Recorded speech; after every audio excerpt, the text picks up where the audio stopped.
cho lâu lâu cho mấy miếng của mấy sợ thế bây giờ ok thật phải sẽ lên xe xù nữa giờ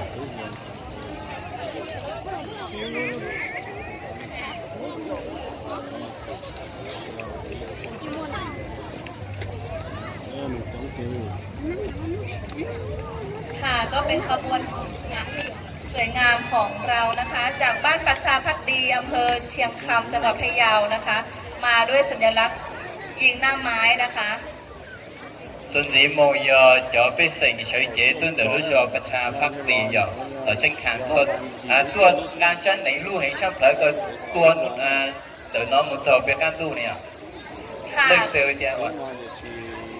และขบวนนะคะจากบ้านห้วยพุ่มอำเภอเชียงคำจังหวัดพะเยานะคะส่วนสีโมยอรู้